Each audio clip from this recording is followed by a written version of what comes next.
이번 영상에서는 셀레스티아를 사용한 서버린 롤업과 이더리움 기반의 스마트 컨트랙트 롤업의 차이점에 대해서 알아보도록 하겠습니다. 다음번 영상에서 다룰 데이터 가용성 레이어들의 비교 분석에 이번 영상이 중요한 역할을 하니 셀레스티아에 투자를 하고 계시거나 데이터 가용성 레이어에 투자를 고려하시는 분들께서는 주의를 기울이셔도 좋겠습니다. 서버린 롤업은 셀레스티아가 새로운 블록체인의 디자인을 연구하면서 나오게 된 구조로 롤업들에게 레이어 1의 버금가는 독립성을 부여해줄 수 있다는 점에서 큰 의미가 있다고 할 수 있습니다. 그리고 나중에 다룰 다오 해킹 과정에서 셀레스티아를 사용한 서버린 롤업의 특성인 독립성의 중요성을 찾아볼 수 있습니다. 서버린 롤업과 스마트 컨트랙트 롤업의 차이점을 알아보기 전에 롤업에 대해서 먼저 알아보도록 하겠습니다. 비트코인과 이더리움은 레이어 1 체인의 느린 속도와 높은 수수료는 근본적인 디자인의 한계에 부딪히고 이런 문제를 해결하기 위해 개발자들의 여러 노력과 시도들이 이루어졌습니다. 비트코인과 이더리움에서 벗어나서 처음부터 새로운 디자인을 개발하는 진영과 기존의 비트코인과 이더리움 레이어 1을 기반으로 그 위에 새로운 레이어를 얻는 진영이 있다고 할 수 있습니다. 새로운 디자인을 개발하는 팀의 경우 과거 비트코인에 있었던 블록 사이즈 전쟁에서 패자로 인식을 받았던 사이즈가 큰 블록 진영의 이념을 이어받았다고 할 수 있습니다. 블록 사이즈 전쟁의 중요 쟁점인 블록 사이즈에 대한 다른 의견 구조는 아직까지도 남아있는 비트코인과 알트코인의 이념적인 대결 구도의 형성에 큰 영향을 주었다고 할 수도 있겠습니다. 다른 레이어를 얹은 진영의 경우 아직까지 비트코인 라이트닝에서 쓰이고 있는 사이드체인 그리고 이더리움 중에서는 플라즈마, 샤딩, 롤업 등이 거론되었습니다. 이 중에서도 이더리움 진영에서는 롤업을 중심으로 이더리움을 확장시키기로 결정을 내렸습니다. 레이어 2의 롤업의 전신은 비트코인을 레이어 1으로 사용하고 레이어 2로 다른 레이어를 사용해서 새로운 화폐를 발행하려고 시도를 했던 마스터코인에서도 확인해 볼 수 있습니다. 비탈릭은 2014년 현재의 롤업의 모습과 굉장히 흡사한 형태를 섀도우 체인이란 이름으로 소개를 했습니다. 이더리움 롤업이 어떤 식으로 작동하는지를 살펴보면 먼저 사용자가 자신들의 거래를 롤업에 제출합니다.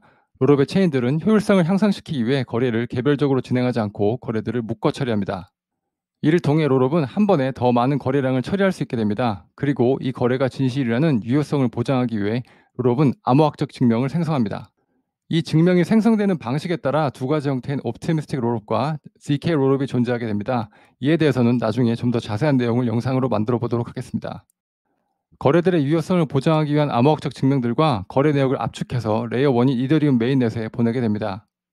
그리고 롤업 개발자들은 이더리움 메인 체인에 스마트 컨트랙트를 배치하여 롤업과 이더리움 메인 체인이 대화를 할 수 있고 데이터를 전송할 수 있도록 만들어줍니다. 롤업의 기본적인 내용을 살펴보았으니 이제 스마트 컨트랙트 롤업과 셀레스티아를 이용한 서버린 롤업에 대해서 알아보겠습니다. 스마트 컨트랙트 롤업은 레이어 1이 이더리움이고 블록체인의 주요 역할 중 엑스큐션만 롤업이 담당하며 나머지 세르먼 컨센서스 데이터 어베일러빌리티는 이더리움이 담당하는 경우를 말합니다. 대표적으로 아비트럼 그리고 오피가 스마트 컨트랙트 롤업이라고 할 수 있겠습니다.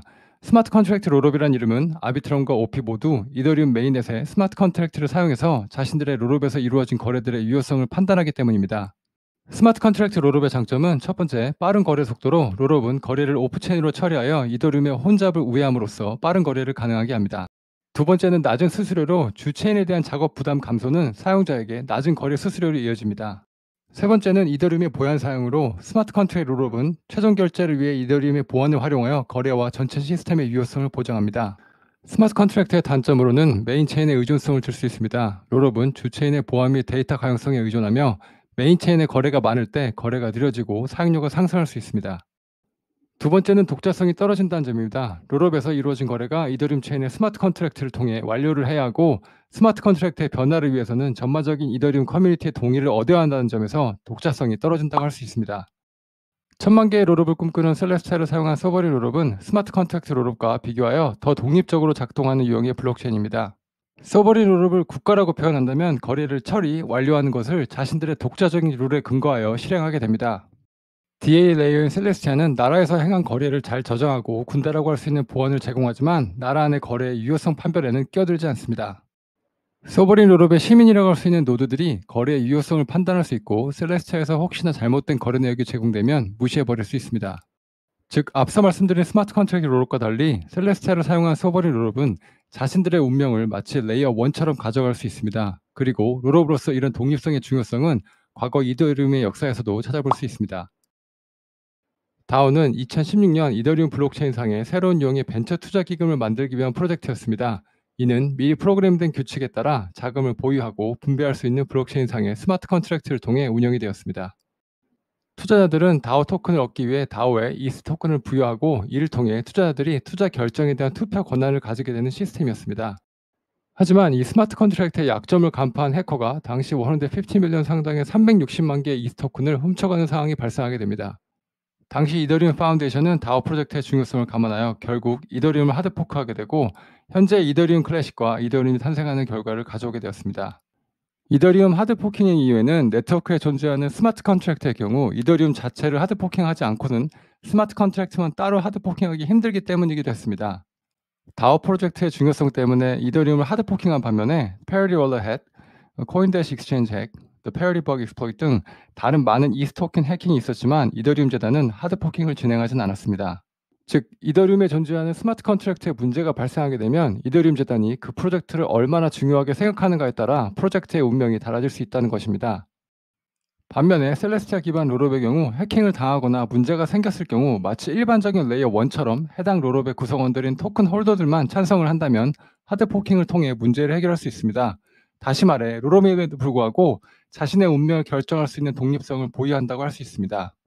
이와 같은 독립성은 롤업을 통해 자신들의 체인을 구성하고 싶은 개발자들에게 매력적이게 느껴질 것은 분명해 보입니다.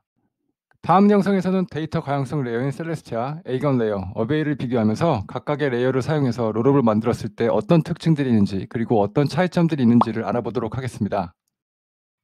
이번 영상에서는 스마트 컨트랙트 롤업과 셀레스티아 서버린 롤업에 대해서 알아보았습니다. 다음번에도 좋은 내용으로 찾아뵙도록 하겠습니다.